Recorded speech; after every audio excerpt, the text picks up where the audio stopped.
Why don't we become happier?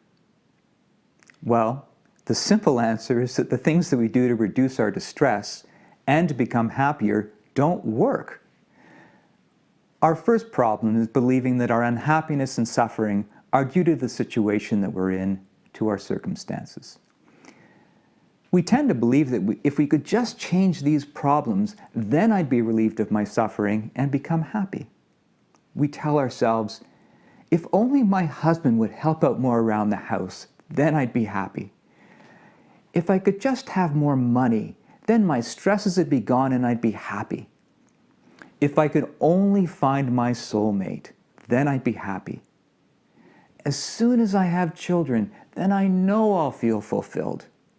When I get over this cold, when I lose weight, when I finish this job, when I buy that dress, when I have sex with that woman, when I get that promotion, you can fill in your own examples here. Then I'll be happy. The problem, of course, is that none of these things will make you happy. You've probably expected to feel happy when something good happened, only to discover that any happiness you experienced was short-lived.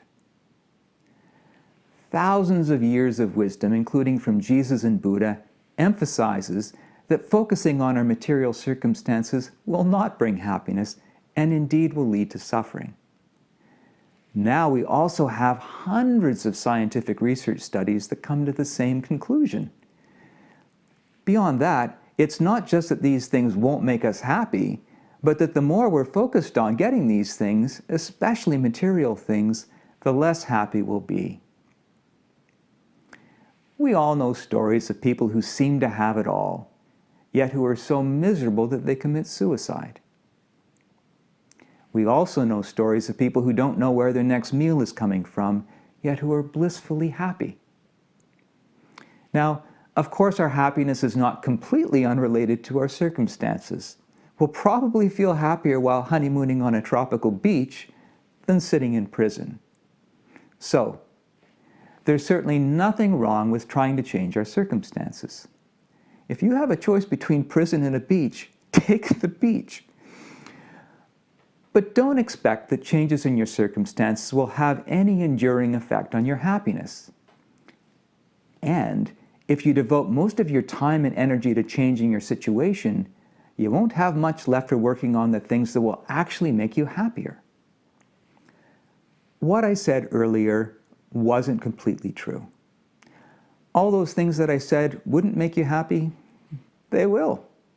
More money, having children, having sex with an attractive new partner, any of them can make you happy. Briefly.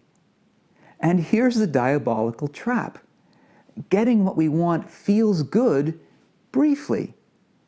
And then when we want to feel happier, we understandably go back after more and more of it. And more and more. More money, more sex, more purses, more power. But it doesn't work. Getting what we want, whatever it is, feels a little bit good, and then we're going to go back to where we were, experiencing whatever level of unhappiness was there before.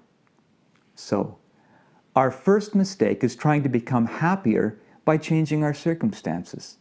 This happens because we get fooled by that brief happy feeling, so we go back for more, even though ultimately it backfires on us. Our second mistake actually works the same way.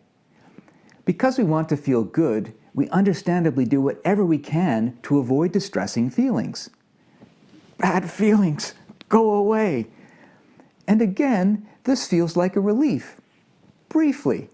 And then, boom, our distress inevitably springs back even stronger. So, it's another diabolical trap where what we do to feel good, to get relief, seems to work, but then leaves us worse off. And the more we try to avoid our distressing feelings, the worse we end up feeling. This seems really mean. We go after the things that give us a shot of feeling good, but it backfires and leaves us feeling worse. Or we try to feel better by avoiding distressing feelings, and this backfires too. Doing what feels good leads to unhappiness in the long run. This may seem discouraging, but at least now we know what not to do if we want to become happier. Trying to change our circumstances or avoiding our feelings won't help. As we psychologists say, if you keep doing things the same way but expect to feel differently, you'll be disappointed. Fortunately, however, there are lots of things that we can do to become happier. It'll help a lot if you understand intrusive feelings, the seeds of our unhappiness.